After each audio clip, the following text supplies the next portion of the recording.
abandoned. Welcome to Dirt, Sight, and Gears and the macrocosm of malfunction. We are here with my 1989 Honda Prelude four-wheel steering. And if you've been following the progress of the car over this past year, you remember that we did a whole bunch of work on the AC system. We completely rebuilt it from the ground up. We took all the lines out, all the electronics apart, and we got it working, and we had ice-cold air conditioning. At least we did for about a month. There seems to be a leak in the system. Now, when I turn on the car, the AC compressor does cycle, so we do know that everything works as it's supposed to.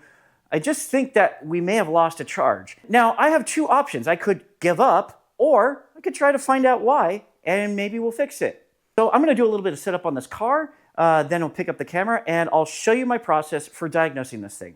You're probably typing in the comments right now, oh, why didn't you just use leak detector? And in fact, they sell the cans of refrigerant with leak detector in it, but you shouldn't use those. And I'll tell you why. The more leak detector you have in the system, the less oil and refrigerant you have in the system. Now, those cans that come with leak detector in them also come with oil, but they don't tell you how much oil, how much leak detector they have in there. It's just, you have to just trust it.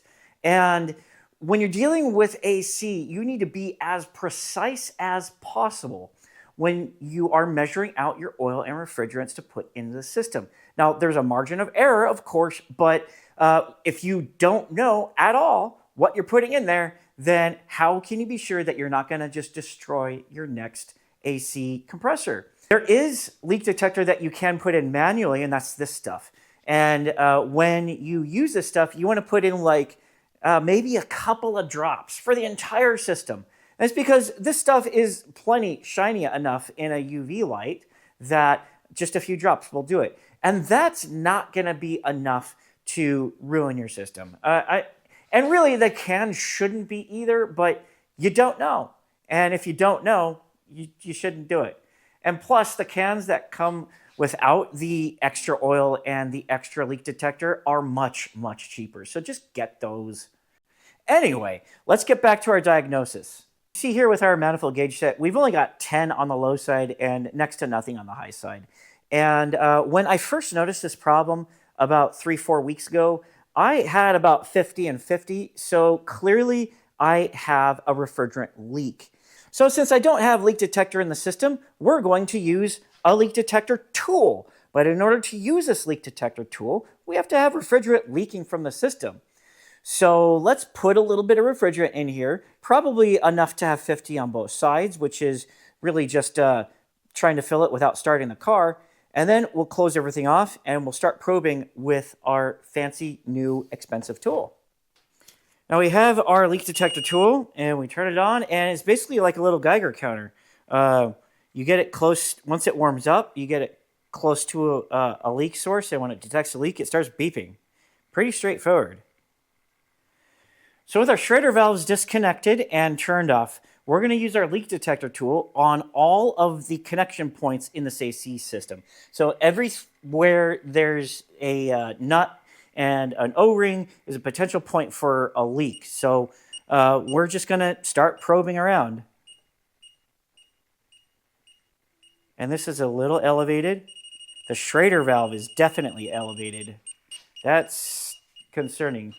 The Schrader valve might be bad. That Schrader valve is also has a lot of activity.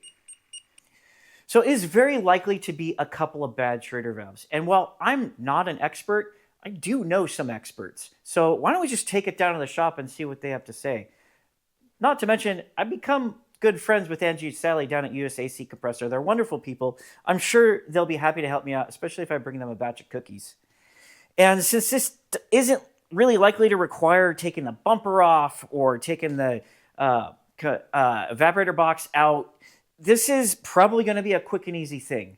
I'm going to take this tool down to them and see what they think about it and see what they think about my discovery process so that I can learn a few things along the way. So I took the Prelude down to the shop and went through the system with Sally. And we've determined that, yes, it is definitely coming from the Schrader valves, most likely from a couple of pinched O-rings.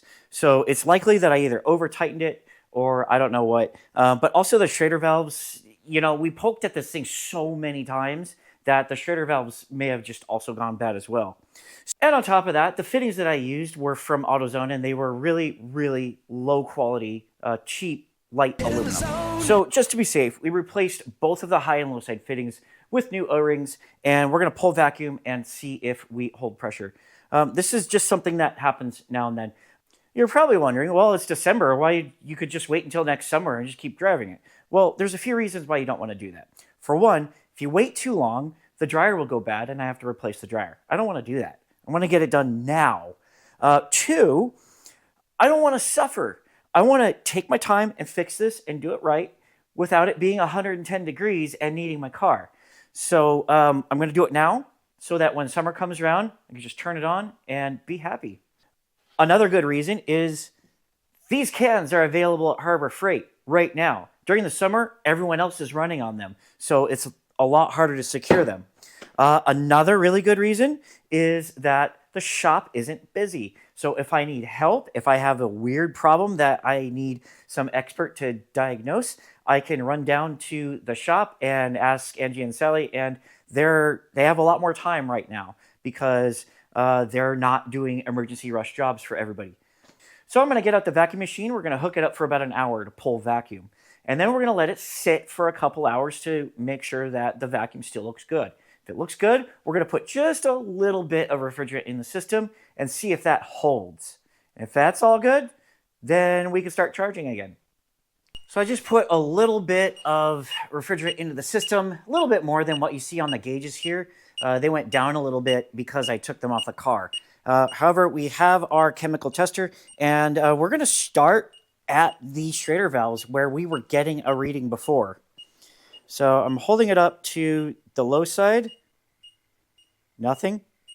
Now let's test the high side. We seem to be okay. And we're not getting any readings anywhere else in the car. So here's what we're going to do next. I filled this to about 30 and 30 on either side. I took a picture of the gauges before I disconnected it from the can.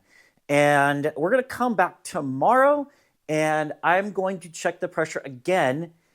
And if we're at 30 and 30, then we're just going to go ahead and recharge the car. Now, it's been several days since I filmed that last sequence. I took some time off to go build a door. But while that stain is drying, we're going to go ahead and take one more pass at this, because over the past several days, I have been coming back and checking for leaks and tightening various things. And so we're going to do one last check before we commit to putting refrigerant in here. So I'm going to turn the sensitivity up to maximum, and we're going to poke at all of the things. And so we do have a little bit of an elevated signal coming out of that Schrader valve. So I might want to replace that Schrader valve just for good measure. But this Schrader valve, only slightly elevated because of some residuals, I believe. But poking at the other connections down here. Oh, wait a minute. Hold on. Hold on. Look at that. We may have a pinched O-ring down here or a loose connection. So we can't fill this up right now. We cannot charge this. We have to take the bumper off and access that connection deep down there. And like I said, it's either a pinched O-ring or I didn't tighten it enough, or I don't know. So there's only one way to find out. So let's get to work. So I pulled the bumper cover and the bumper support brace off and began checking the connections once again.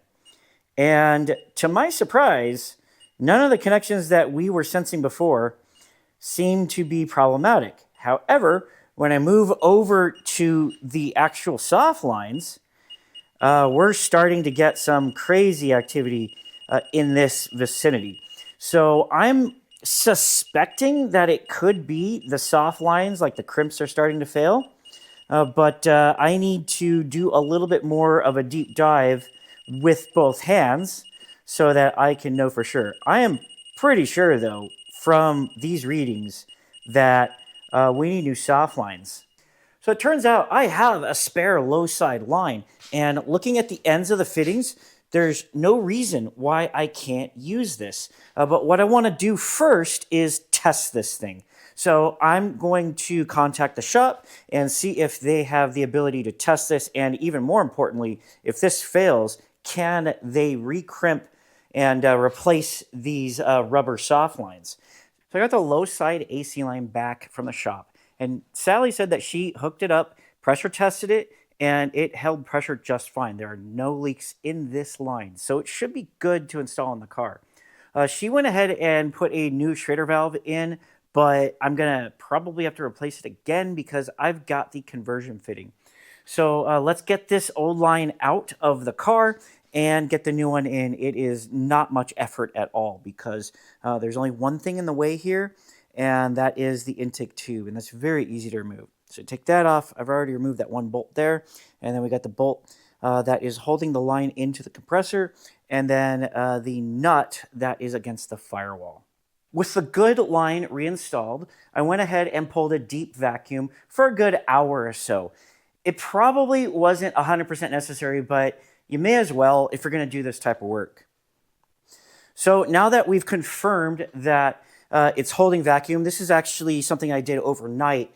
And when I open up the manifold to the gauge set, it still shows that it's at 25 or negative 25 vacuum. That means we're ready to start filling this. So I want to do the same thing again. I want to put just a little bit in it. I'm not going to start the car or anything. I'm going to put probably an ounce or 2 ounces in it. And then we're going to close everything off and run through the system again with our leak detector. All right, we got our beeper going, and we're going to start at the spots that gave us a reading last time. And we seem to be good so far. We got nothing showing up down here. We're going to end with the Schrader valves because gas flows through the Schrader valves, and I want to make sure it dissipates. Let's go to the rearward connections back here.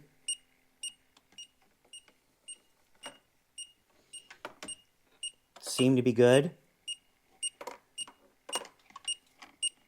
And now let's check these connections here.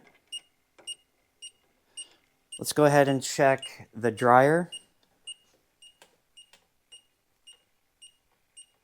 Let's check the front of the car.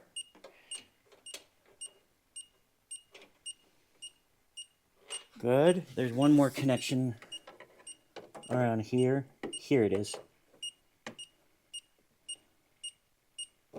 Good. I'm going to check this connection. Now let's check the Schrader valve.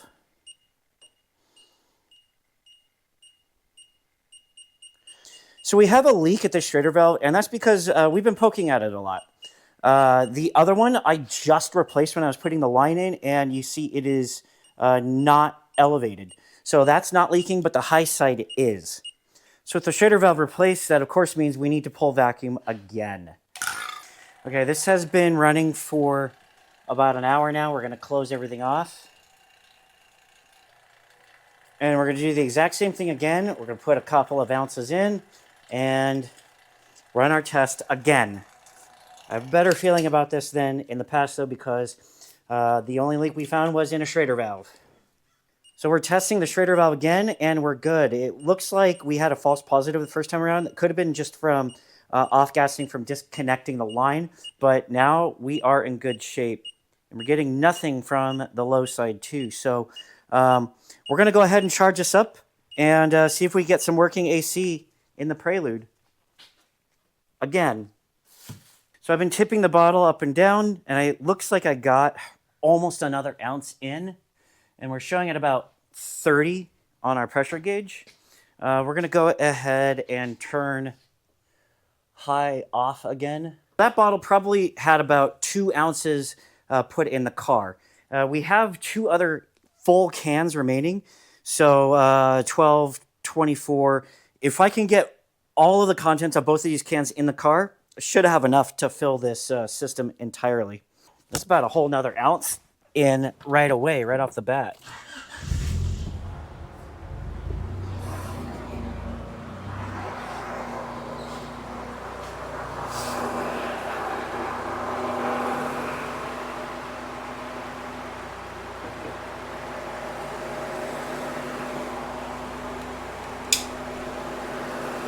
So as this thing fills up, I'm keeping an eye on the weight.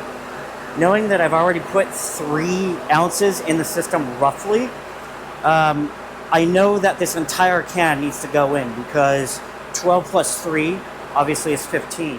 And then it's basically to be the entire contents of this can as well. So I'm just gonna let this run. I'm gonna let it run until this can is depleted. I'm gonna probably have to pick it up and shake it now and then. Ideally, it should be stood up. It's gonna keep falling over. So I need to set the camera down so that I can hold this thing in place. And you can hear the compressor turning on and off.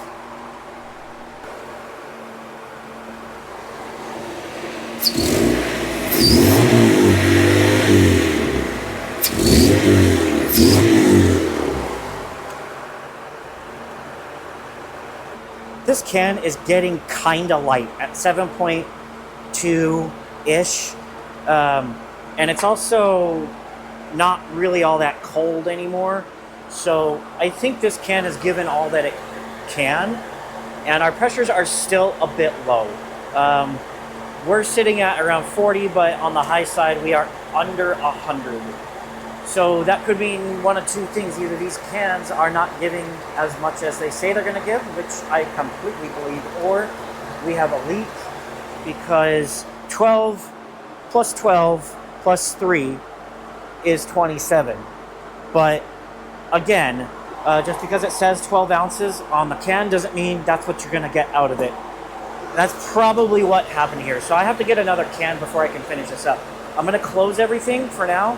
And obviously I need to make another run to get more refrigerant.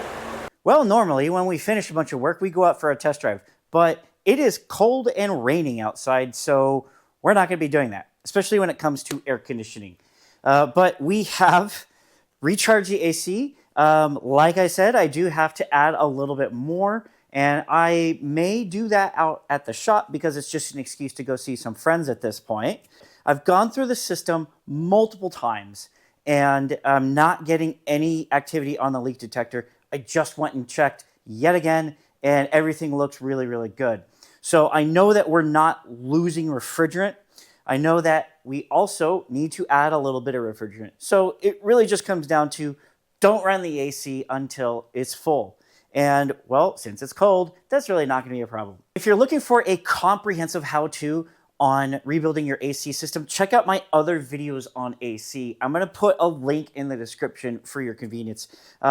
There is a lot of misinformation about air conditioning, and I have learned so much in this past year from these AC specialists, and I am really excited to do more air conditioning projects. But when it comes to this car's AC system, I have a lot of confidence that we're done. If we're not done, well, then we're just going to address that when it comes. This really is a process, and you need to follow the process. You're going to find a problem, you're going to fix that problem, and you're going to find another problem. Some things you just can't know until you have gone down that path. Most important thing here is do not skip steps. I don't care what anybody tells you. You need to flush the system. If they say, oh, it's compatible with all refrigerants, bullshit. Flush the system. You need to do all of the work, or else it's just not going to happen. You're going to blow through compressors over and over again. And if you blow through compressors over and over again, your local rebuilder may be less inclined to help you. And the other most important takeaway about learning new skills like this is to be curious, to not have an ego about it. When you're going to shops and meeting people and trying to learn from experts, go with an open mind. You can't have this preconceived notion that, oh, I'm the big bad mechanic. I know what I'm doing. You don't know my car. Because I guarantee you they're going to know more than you, especially if they're specialists in that industry. Even seasoned mechanics screw up air conditioning. They either learn to do it wrong or they choose to do it wrong.